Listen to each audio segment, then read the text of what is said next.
TV KPM. Salatullah, salamullah ala Taha Rasulillah. Salatullah, salamullah ala Yasin Habibillah. Salatullah, salamullah ala Yasin Habibillah. Assalamualaikum warahmatullahi wabarakatuh. Syukran jazilan li jami'il musyahidin wa mustami'in al-kiram, khususan li tulab wal muallimin, wa syukran aidan li ida'atil Didik TV. Wa ahlan wa sahlan wa marhaban bikum ila barnamij Tariq ila Najah SPM 2021. Al-yawm sanata'alamul maddah ulumul hadis. Hari ini kita nak belajar subjek ulumul hadis. Sebab tu tadi kita berselawat kan. Kita berselawat sebab apa? Sebab hadis itu adalah datangnya daripada Nabi Muhammad sallallahu alaihi wasallam. Tapi macam biasa murid-murid, kekalkan penjarakan fizikal, pakai pelitup muka dan sentiasa memakai cecair pembasmi kuman. Alright, sebelum kita mula kelas, jom kita saksikan profil guru kita.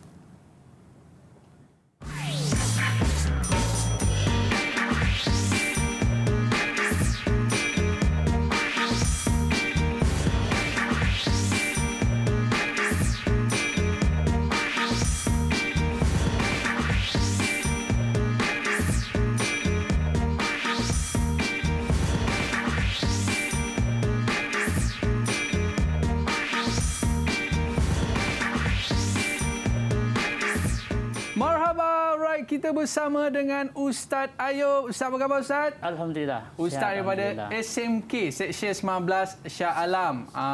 Betul Ustaz? Seksyen 18. Seksyen 18. Okey Ustaz, terima kasih Ustaz. Jadi bila kita nak belajar subjek ni Ustaz, kita nak kena datangkan semangat kita, roh kita cintakan Nabi Muhammad sallallahu alaihi wasallam. Betul Ustaz? Ya, betul. Saya setuju. Sebab ulumul hadis ini ilmu-ilmu asas dalam kita pengajian hadis. Betul Ustaz Ya. Okey, sebelum kita mula Ustaz, apa kata kita buat SOP terlebih dahulu.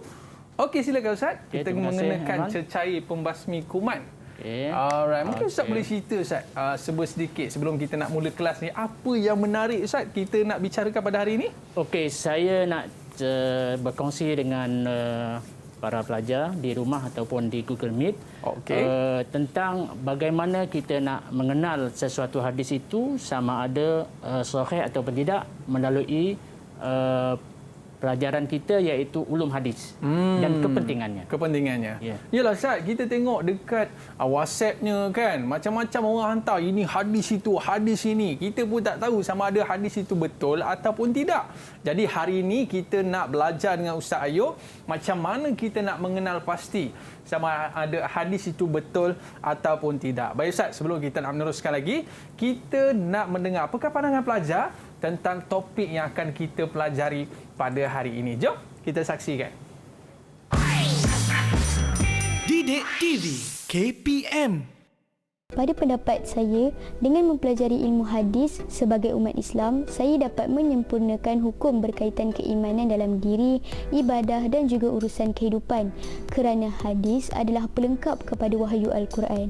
Selain itu, hadis juga bertindak sebagai pengukur, pentafsir dan turut menjadi keterangan sumber hukum dalam Al-Quran. Sebagai contoh, cara melaksanakan ibadah puasa, cara melaksanakan solat sunat dan banyak lagi. Pada pendapat saya, kepentingan hadis dalam kehidupan termasuklah umat Islam dapat memahami ajaran agama Islam dengan lebih sempurna. Hal ini kerana selepas Al-Quran, hadis juga merupakan sumber kepada semua bidang ilmu. Maka hadis sangatlah penting untuk memahami ajaran agama Islam dalam bidang fiqh, akidah, tafsir dan lain-lain. Selain itu, umat Islam dapat membongkar segala rahsia dalam hadis selepas mempelajarinya. Saya suka tajuk ulum hadis dan kepentingannya ini sebab saya dapat mengetahui banyak tentang jenis-jenis hadis secara lebih mendalam dan mengetahui cara untuk membezakannya antara Al-Quran dan hadis. Selain itu, saya juga dapat tahu bahawa pentingnya hadis sebagai sumber kedua selepas Al-Quran dan peranannya sebagai panduan kepada seluruh umat Islam. Didik TV KPM. panduan kita dalam kehidupan yang pertama sekali berpandukan Al-Quran dan kita berpandukan As-Sunnah. Dan apa yang kita buat sekarang ni pun Sunnah Nabi juga, Ustaz, Ya, kan? betul, Aiman. Macam dalam hadis sebut macam mana, Ustaz? Talabul ilmi fardhatun 'ala kulli muslimin. Oh, maksudnya, Ustaz? Menuntut ilmu ilmu ini? itu satu kewajipan kepada setiap individu muslim. Oh, bukannya boleh free time baru kita belajar, kan? Ya, itu satu kewajipan sebab untuk kita nak memastikan kehidupan kita betul-betul teruruslah.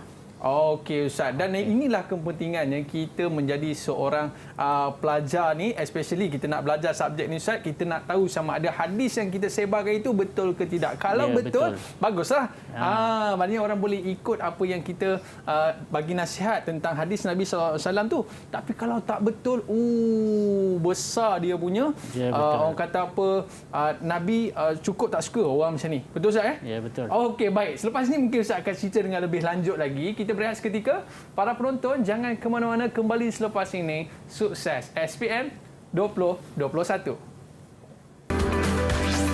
Didik TV KPM. Didik TV KPM. Alright, kembali dalam Sukses SPM 2021. Hari ini kita nak belajar tentang ulumul hadis. Dalam sebuah hadis tu saya pernah dengar, Ustaz, dia kata siapa yang bersungguh-sungguh menuntut ilmu ini, Allah permudahkan dia ke syurga. Betul, Ustaz? Ya. Yang tu hadis sahih ke tak, Ustaz? Itu sahih? Itu ada, ya. Okey, Ada baik. dinyatakan. Jadi hari ini kita nak belajarlah macam mana kita nak mengenal pasti hadis itu betul ataupun tidak. Baik. Tapi sebelum tu, Ustaz, kita nak berkenalan dulu dengan murid-murid kita pada hari ini. Mana murid-murid kita? Dah bersedia ke belum? Baik. Assalamualaikum. Apa khabar semua? Sihat, Masya Allah, dia jawab Waalaikumsalam, kan? Okey, baik. Kita nak berkenalan dulu dengan murid-murid kita pada hari ini. Tapi saya lupa nak kenalkan diri lah, Ustaz. Saya sendiri lupa nak kenalkan diri. Okey, nama saya Aiman Sufian Azman, host anda pada hari ini. Alright. Dan sekarang ni saya nak berkenalan first kali dengan Zarul. Zarul, boleh kenalkan diri anda tak? Okey, kenalkan diri anda dan juga apa cita-cita anda? Assalamualaikum dan salam sejahtera. Nama saya Zahrul Azmi bin Zaidi. Saya dari SMK Seksyen 18 Shah Alam dan cita-cita saya adalah untuk menjadi seorang guru. Okey, nampak guru dia kat situ, kan? Yeah. Okey, Zarul, thank you. Kita nak bersama dengan Razin. Boleh kenalkan diri anda, Razin? Apa cita-cita awak? Assalamualaikum warahmatullahi wabarakatuh. Nama saya Razin Irsyad bin Nazrin dan saya dari sekolah SMK Seksyen 18 dan cita-cita saya nak jadi pilot. Jadi pilot, gaya pakai earphone tu dah macam pilot dah. Betul. Baik, Intan Syafiqah, silakan. Assalamualaikum warahmatullahi wabarakatuh dan salam sejahtera. Nama saya Intan Syafiqah binti Muhammad Azmi. Saya dari sekolah SMK Seksyen 18 dan cita-cita saya ingin menjadi seorang pensyarah. Alright, dan yang terakhir Raja. Silakan. Assalamualaikum warahmatullahi wabarakatuh. Nama saya Waalaikumsalam. Raja Afin Suraika binti Raja Ahsan Syami. Saya dari sekolah SMK Seksyen 18 Shah Alam dan cita-cita saya adalah untuk menjadi seorang psikologis. Okey, Masya Allah, Ustaz. Tapi kalau psikologi seorang yang mahir dalam hadis juga, memang power, Ustaz. Ya, betul. Okey, baik. Boleh Tanpa membantu buang mereka. masa lagi, Ustaz. Murid-murid kita dah bersedia ke belum ni? Bersedia tunjuk go sikit. Saya dah bersedia dah. Macam tu. Boleh, Murid-murid? Dah bersedia? Kalau dah bersedia, apa kata Ustaz, jom kita mulakan kelas kita pada hari ini dalam subjek ulumul hadis dan kepentingannya. Dipersilakan, Ustaz. Okey, terima kasih Aiman dan juga para pelajar di Google Meet. Hari ini Ustaz nak ceritakan tentang ulum hadis dan kepentingannya. Yang berkaitan dengannya sekali lah, tarif dan juga perkara-perkara yang perlu kita tahu. Okey. Jadi yang pertama, saya nak ceritakan tentang apakah dia pengertian hadis. Di sini secara umumnya boleh kita katakan hadis ialah perkataan, percakapan, perhabaran yang perbuatan, takrir dan sifat yang disandarkan kepada Nabi sallallahu alaihi wasallam.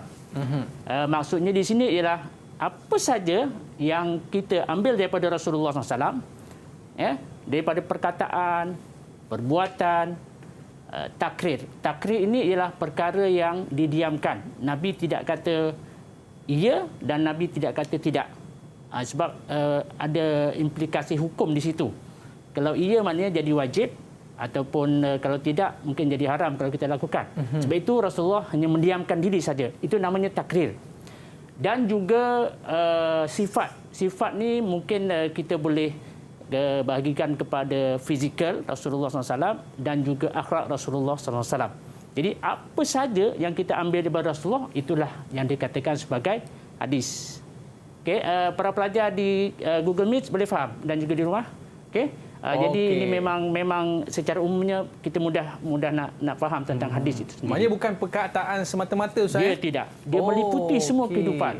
Maknanya daripada hujung rambut sampai hujung kaki, maknanya apa saja yang kita ambil daripada Rasulullah SAW, okey, kita boleh katakan sebagai hadis. Okey, seterusnya Ustaz.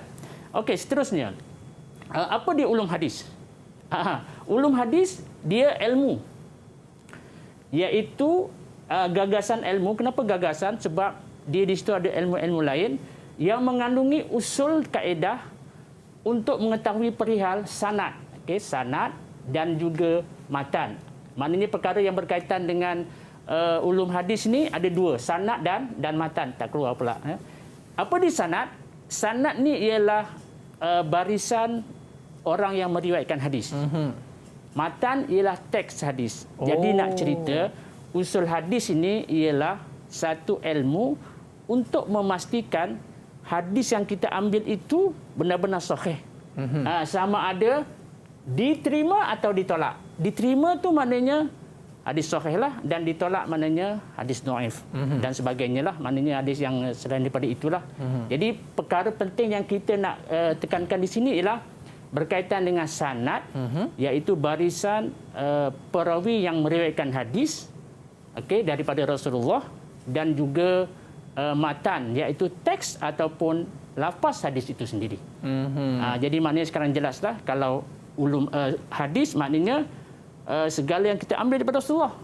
Sedangkan ulum hadis ialah satu ilmu lain yang berkaitan dengan cara bagaimana kita nak menentukan hadis itu sahih ataupun tidak, menerusi kita melihat kepada sanad dan juga matan. Okey Ustaz, maknanya sanad ni orang yang membawa hadis tu daripada Nabi sehinggalah ke sini Ustaz. Disebut sebagai barisan perawi. Barisan perawi ataupun rangkaian perawi.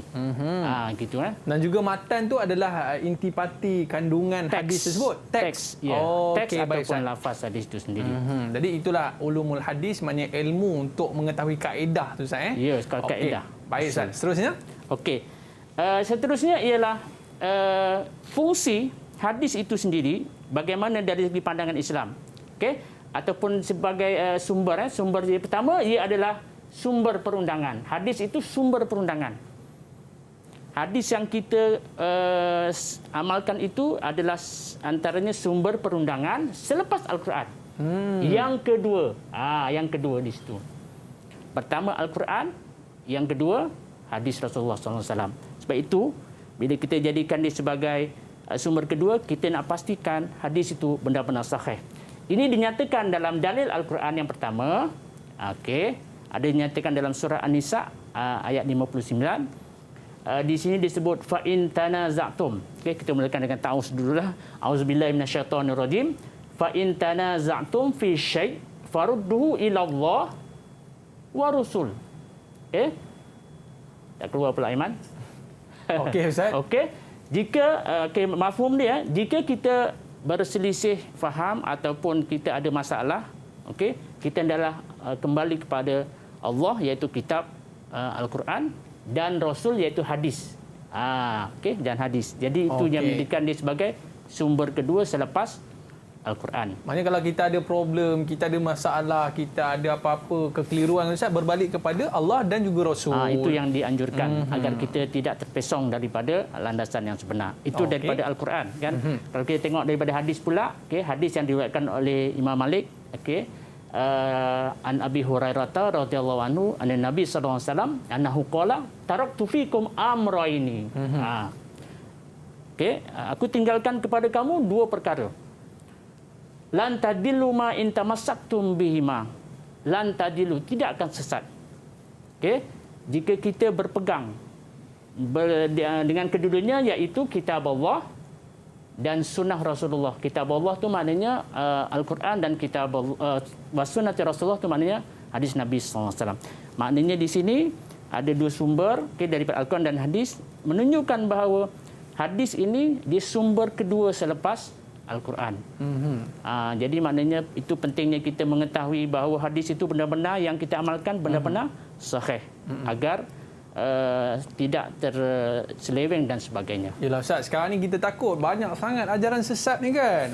Tapi dah ada satu jaminan Ustaz Ni jaminan ni, kalau kita berpegang kepada dua perkara tadi, Al-Quran dan As-Sunnah, kita takkan sesat. Betul Ustaz Ya, jadi maknanya usul hadis atau ulum hadis yang kita pelajari sekarang, asas untuk memastikan hadis yang kita nak ambil itu benar-benar sahih. Itu dia punya asas dia. Seterusnya?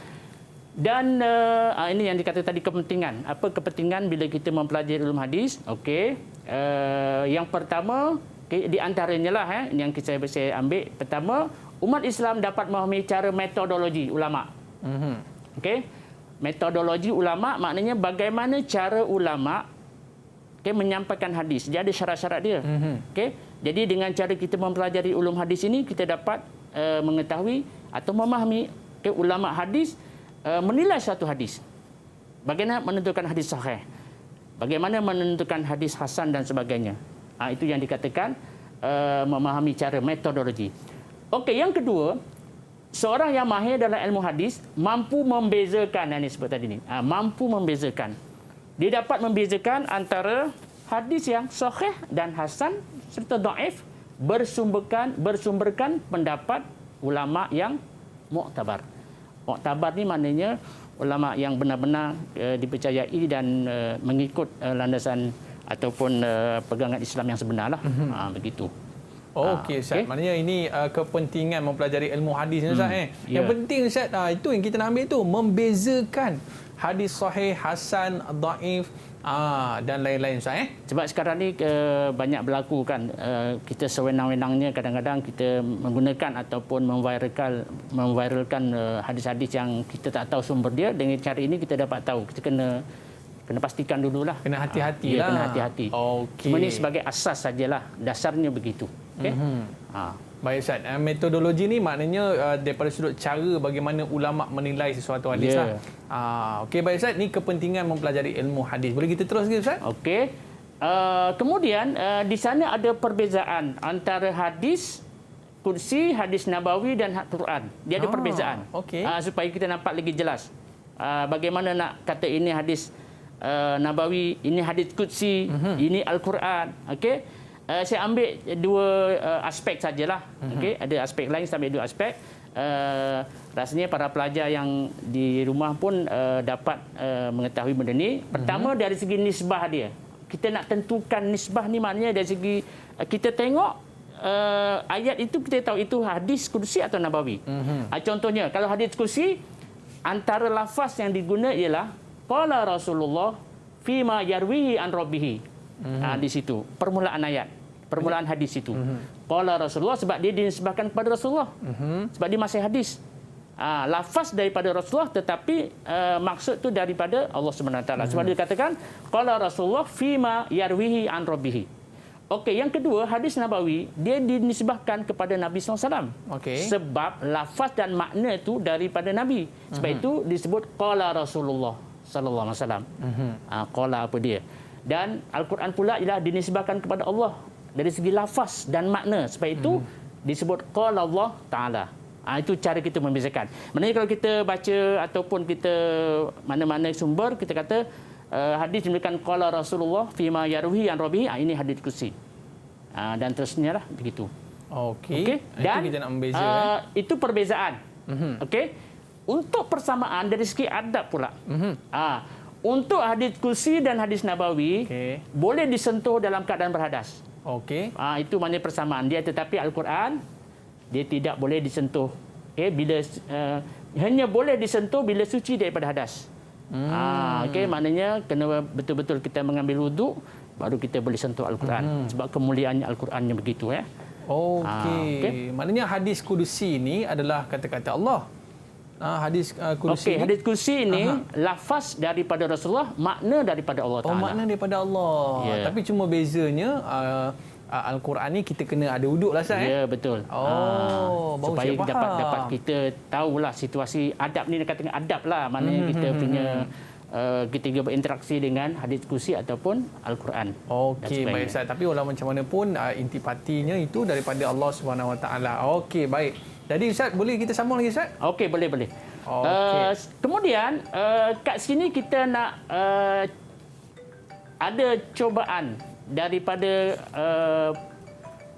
golongan anti hadis yang cuba nak meragukan, cuba nak meragukan kita sebagai umat Islam, okey, terhadap hadis. Ini satu contohlah, okey. Sebenarnya banyak dalam, kalau kita tengok di media sosial ataupun di Facebook dan sebagainya, banyak dakwaan-dakwaan golongan anti hadis ni cuba nak meragukan umat Islam. Ini banyak sebenarnya. Tapi ini antaranya lah, okey. Antaranya yang boleh kita tengok, dan bagaimana kita nak menjawab. Bagaimana kita nak menjawab. Okey, dikata hadis adalah rekaan. Dan tiada hubung kait dengan Rasulullah SAW. Maknanya hadis ni bukan tiada hubung kait dengan, ini kata anti hadis lah ataupun orientalis lah. Dia kata hadis ni tiada hubung kait dengan Rasulullah SAW. Okey, tapi sebenarnya bukti bahawa hadis telah dicatat semasa zaman Rasulullah SAW. Ada kan? Sebab itu dalam kita lihat sejarah Al-Quran dan hadis, okey, maknanya Rasulullah ada melarang penulisan hadis. Okey, bagi mereka yang ketika Al-Quran itu turun supaya tidak bercampur dengan Al-Quran. Tapi kalau Al-Quran tidak turun, maka boleh menulis hadis. Maka itu menunjukkan bahawa hadis itu bukan rekaan semata-mata. Memang ada pada zaman Rasulullah SAW. Ini antara satu bukti yang boleh kita utarakan pada mereka lah, yang anti hadis ataupun orientalis. Begitu. Maksudnya ini dakwaan anti hadis. Atau orientalis. Terhadap hadis Nabi SAW. Dan yelah, kalau kita tengok memang betul pun ada di kalangan mereka ni yang cuba untuk mereka-reka pun ada Ustaz. Dia meragu-ragukan umat Islam supaya dia tidak mahu kita ni berpegang sepenuhnya dengan Al-Quran. Sebab dia tahu kalau kita berpegang dengan Al-Quran dan hadis, kita tidak akan sesat, kita akan bersatu. Sebab itu mereka meragu-ragukan. Dia kata ini bukan hadis, ni bukan daripada Rasulullah, ini rekaan saja. Tapi kalau kita tak mengetahui sejarah bagaimana ulum hadis itu berlaku, maka kita mungkin akan mempercayai dan sebagainya. Sebab itu kita katakan di sini bahawa penemuan bukti bahawa hadis telah dicatat semasa zaman Rasulullah. Sebab itu dalam sejarah saya sebutkan tadi, sejarah penulisan Al-Quran, ada satu situasi Rasulullah melarang penulisan hadis jika Al-Quran itu turun supaya tidak bercampur. Tapi kalau Al-Quran tidak turun, Rasulullah membenarkan. Itu antaranya lah.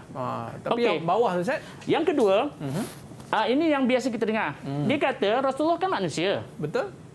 Makan, minum. Jadi bila manusia mesti ada berlaku kesilapan. Melakukan kesalahan. Itu dakwaan mereka? Ya. Secara logik pun kita pun, ya juga ya. Rasulullah manusia, mesti manusia ni tidak sunyi daripada kesalahan. Kan?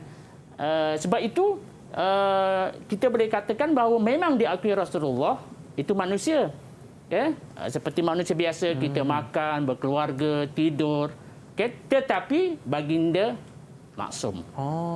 Maksum ni maknanya terpelihara daripada perkara-perkara yang boleh menjatuhkan maruah baginda sebagai seorang rasul dan juga maksiat. Dipelihara oleh Rasulullah, oleh Allah Subhanahu Wa Taala. Semua yang datang daripada Nabi SAW itu semuanya datang daripada Allah SWT. Baik Ustaz, kita nak berehat sekejap boleh? Boleh. Okey, murid-murid jangan ke mana-mana, kembali selepas ini dalam Sukses SPM 2021. Jangan ke mana-mana.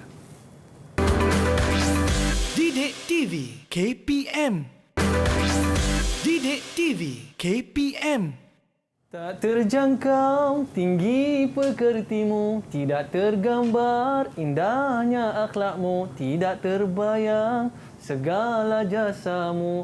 Sesungguhnya engkau Rasul mulia Nabi Muhammad sallallahu alaihi wasallam. Disebabkan daripada akhlak Nabi sallallahu alaihi wasallam, alhamdulillah kita sebagai umat manusia ni Ustaz, kita just follow je. Bak kata orang copy and paste je. Tinggal nak contohi je Nabi Muhammad sallallahu alaihi wasallam. Baik, terima kasih Ustaz. Ustaz Ayub kita pada hari ini, dan sekarang ni kita nak tengok pula bentuk-bentuk soalan dan apakah jenis-jenis soalan yang ada untuk peperiksaan SPM untuk adik-adik kita Ustaz. Silakan. Okey, terima kasih Aiman. Okey, secara umumnya boleh saya katakan di sini, maknanya untuk Al-Quran dan Sunnah ini kita ada dua bahagian, bahagian A dan bahagian B. Okey. Jadi bahagian A ialah 20 markah, 20 soalan. Bahagian B ada 4 soalan, 80 markah, maknanya ada 4 bahagian, 4 bidang tadilah. Okey. Jadi kesemua kena jawab soalan. Ini kita boleh tengoklah, maknanya pelajar sudah maklum sudah ini, cuma kita sekadar nak refresh balik apa yang mereka akan tempuh ketika peperiksaan nanti. Okey, kemudian di sini saya nak cuba share dengan para pelajar bagaimana bentuk soalan. Okey. Jadi bahagian A ialah objektif pelbagai bentuk, OPB. Maknanya masih objektif tapi pelbagai bentuk, bukan aneka pilihan. Aneka pilihan tu A, B, C, D. Tetapi ini pelbagai bentuk ialah isi tempat kosong. Iaitu yang pertama, calon dihendaki menjawab soalan dengan mengisi tempat kosong yang disediakan. Dia ada di bahagian dah. Okey, sebanyak 20 soalan. Terdapat 20 soalan dengan 1 markah bagi setiap soalan. Jadi 1 markah, 1 soalan.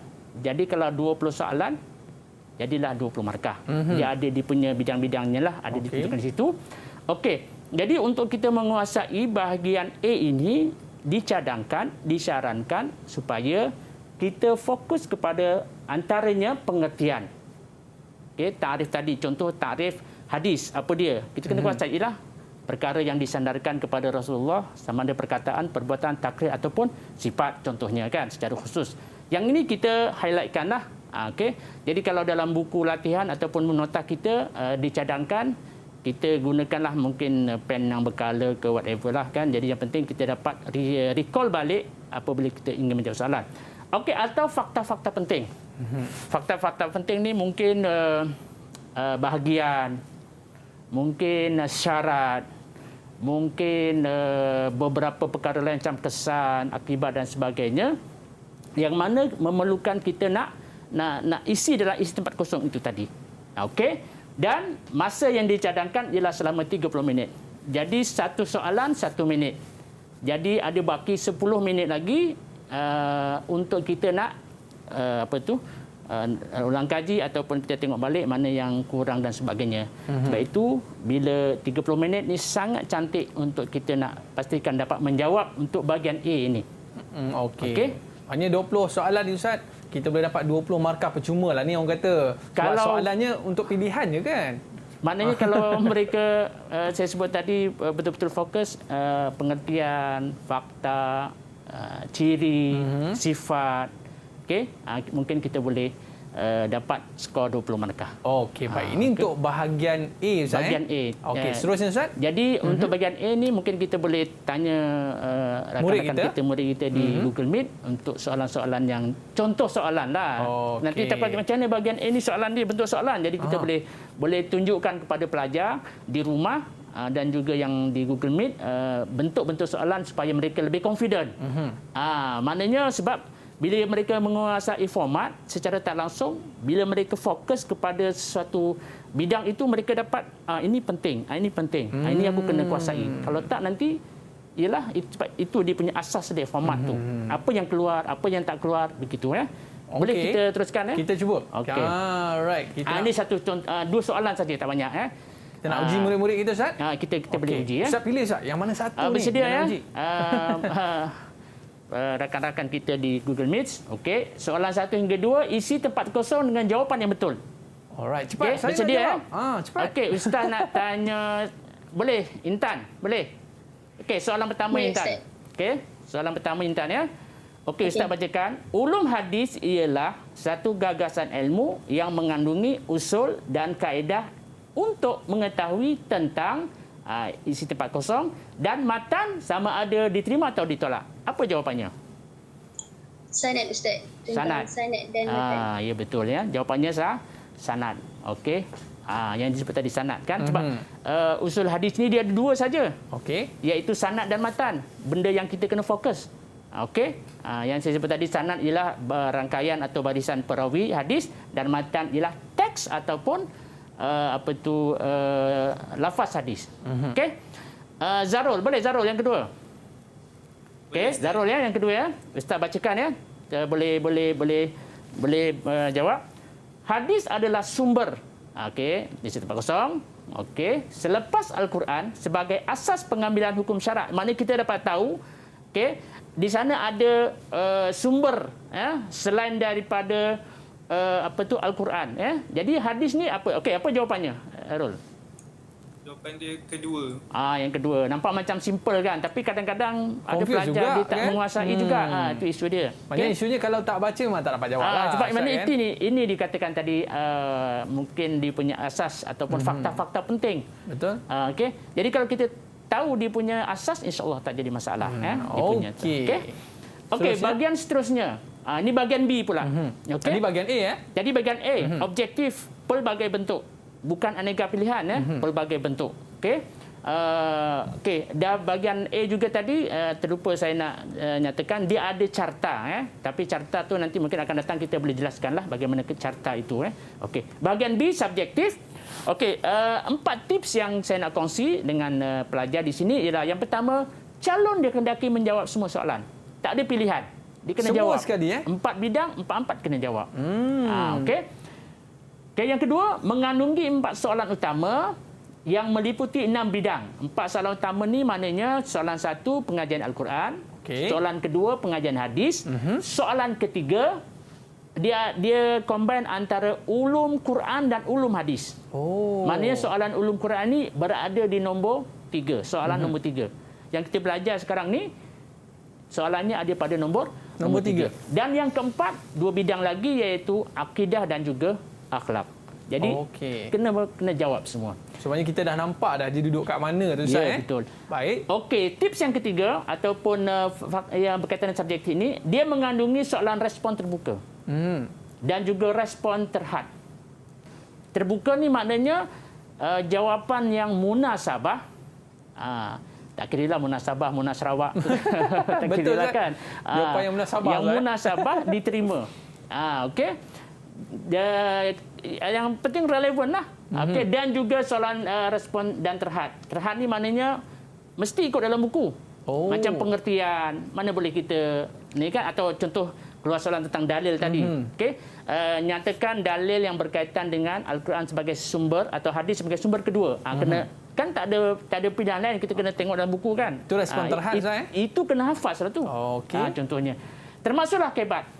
Cuma kebat ini dia termasuk dalam respon terbuka. Jawapan yang di luar kotak tetapi dalam respon yang terbuka ataupun yang dalam bentuk maknanya yang relevan diterima. Dan ini yang penting. Masa menjawab bahagian B dicadangkan selama 30 minit untuk satu soalan. Dia ada 4 bahagian bermakna 2 jam.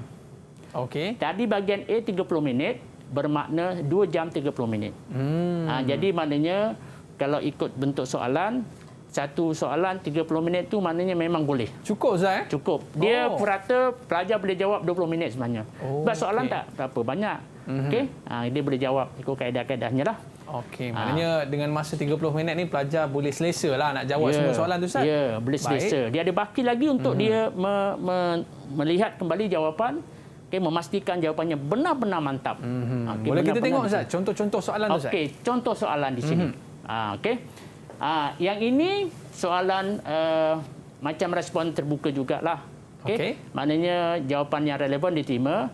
Okey, jadi kita minta rakan kita di Google Meet jawablah.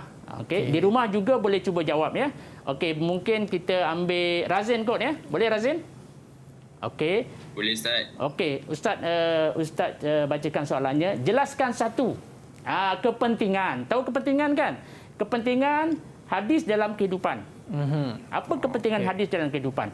Okey, ini respon terbuka maknanya jawapan mungkin sama seperti yang saya tunjuk ataupun berlainan, tapi kalau relevan kita terima. Itu makna respon terbuka. Baik. Okey, Razin jawab. Silakan. Okey. Umat Islam dapat memahami cara dan metodologi ulama menilai sesuatu hadis. Okey. Macam mana, Ustaz? Kita boleh terima ke? Dia tengok jawapan. Cantik. Okey. Sama macam tadilah. Maknanya ini contohlah. Maknanya itu ni kata pelajar boleh ambil seperti dalam buku ataupun dia boleh ambil mengikut kefahaman dia. Apa kepentingan? Boleh. Okey. Mana tidak mana boleh jawapan tu diterima. Okey. Jadi umat Islam dapat memahami cara dan metodologi ulama menilai satu hadis. Maknanya dengan cara kita mempelajari ulum hadis ini, mereka dapat memahami metodologi atau cara tadi. Kalau saya jawab Ustaz, supaya umat Islam tidak sesat. Macam tu boleh terima ke Ustaz? Maknanya tidak sesat ni kalau boleh sebab ulum hadis ini pendek sangat Ustaz Bukan, dia kan satu cara untuk memastikan sanad dan matan itu diterima. Maknanya tidak sesat, tidak sesat dengan mengambil hadis sahih. Itu boleh. Dia kena ada sambungan itu. Dia sahih tadi. Okey, baik. Boleh? Faham Ustaz? Okay. Seterusnya? Okey, seterusnya. Yang ini tadi. Okey. Siapa yang belum jawab? Raja kot ya? Raja belum jawab ya? Try Raja. Ya, saya. Okey, satu persamaan antara hadis kursi dan hadis nabawi. Kan tadi dia ada perbezaan, ada persamaan. Okey, jadi di sana ada perbezaan dan persamaan, dan dekat sini persamaan. Okey, hadis kursi dan nabawi dari aspek adab. Okey. Dari aspek adab. Jadi apa jawapan yang awak boleh bagi Raja? Keduanya boleh dipegang dalam keadaan berhadas. Maksudnya apa? Maknanya tanpa wuduk lah. Betul. Okey, kita tengok jawapan. Ini contoh jawapan lah. Okey, ya betul ya. Maknanya persamaannya dari segi adab ya. Kat sana dia ada tadi nisbah. Nisbah contohnya, kalau soalan tu ada pelbagai kan. Kalau nisbah dikata, dari nisbah kita akan jawab dengan qala Rasulullah SAW fima yarwi an rabihi, itu hadis kursi.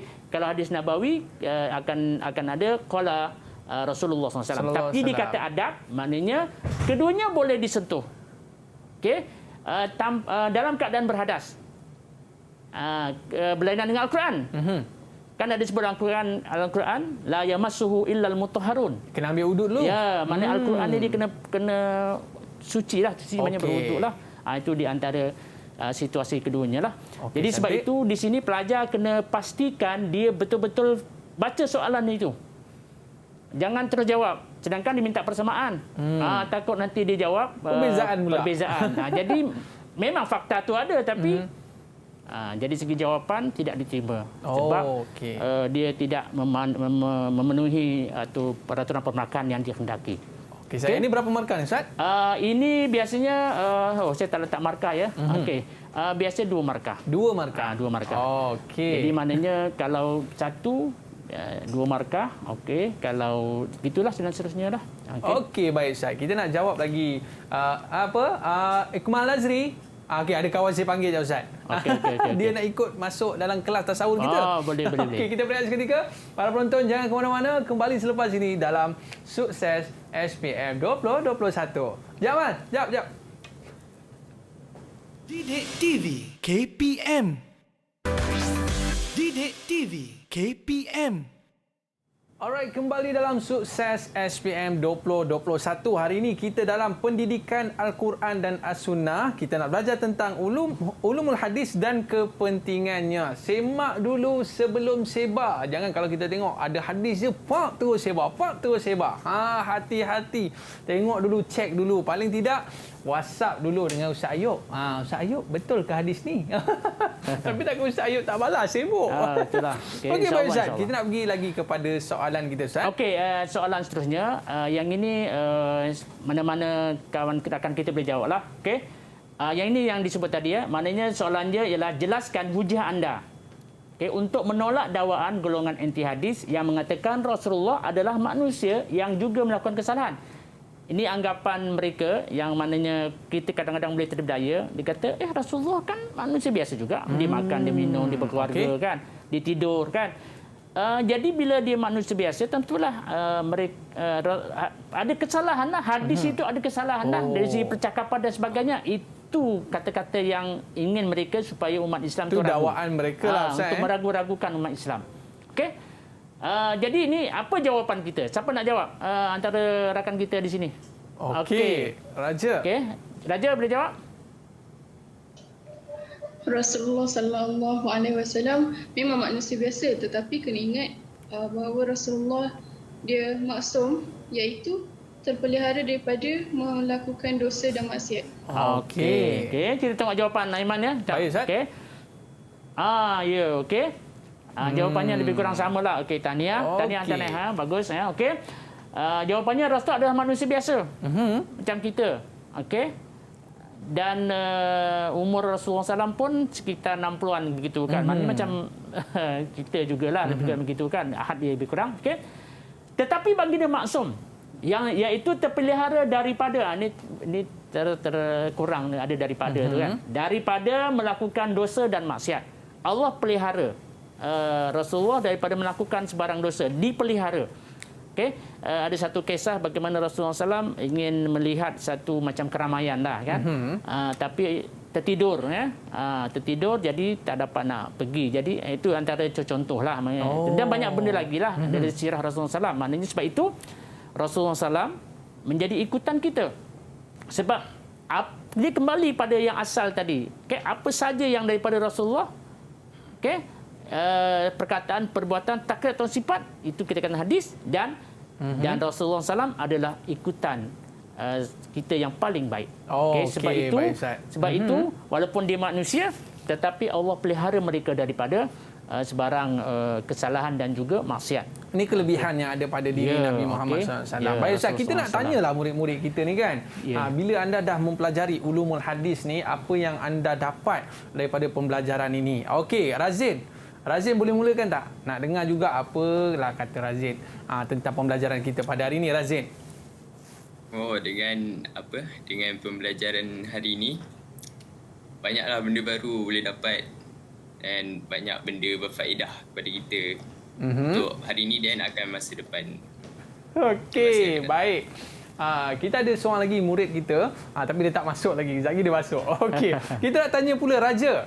Raja, bila kita belajar berkaitan dengan ulumul hadis ni kan, bila sampai saja ada hadis dekat WhatsApp kita tu, agak-agak kita nak kena selidik dulu tak? Tapi kita forward cukuplah. Silakan Raja. Sepatutnya bila dapat forward tu, kita kena tabayun dulu. Maksudnya kita kena check dulu bahawa perkara tu benar atau tidak sebelum menyebarkannya. Okey, bagus tu. Bila perkataan disebutkan tabayun Ustaz Ya. Tabayun ni apa Ustaz? Maknanya kita kena semak. Semak dulu Semak dulu kesahihan satu perkara itu agar dia tidak menjadi fitnah lah. Kadang-kadang kita baca, kita dapat, kita terus sebarkan. Sedangkan kita kena pastikan adakah benar atau tidak satu cerita itu. Sebab bila fitnah berlaku, kesan dia lagi besar. Betul Ustaz? Daripada kita menyebarkan suatu benda yang tak betul itu, maknanya bila timbul sampai fitnah, itu lagi jadi barah masyarakat. Okey, baik Ustaz. Kita nak tanya pula kawan-kawan kita lain, boleh Ustaz? Boleh. Okey, kita nak tanya pula Zahrul. Okey, daripada pembelajaran kita pada hari ini, apa yang Zahrul boleh dapat?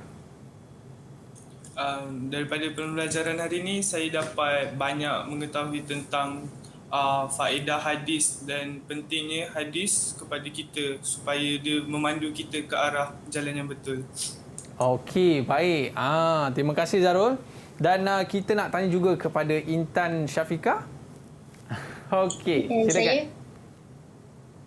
Dengan pembelajaran kita hari ini, saya dapat mengetahui cara untuk membezakan antara hadis yang sahih, hasan atau mawdu'. Okey, baik. Kita nak tahu untuk membezakan di antara hadis ni dhaif, hadis ni hasan, hadis ni sahih.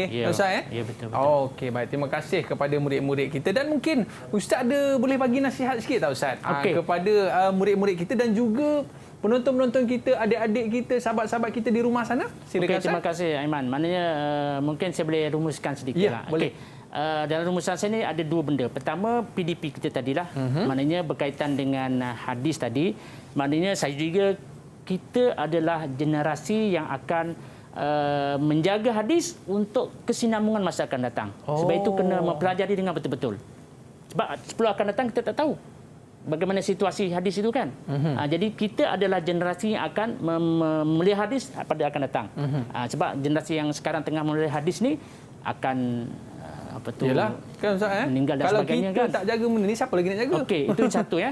Okey, yang kedua berkaitan dengan pepecahan tadi, maknanya untuk bahagian A dan B, pelajar kena betul-betul menguasai, fokus betul-betul, tarikh dan sebagainya untuk kita dapat menjawab dengan baik. Itu adalah asas.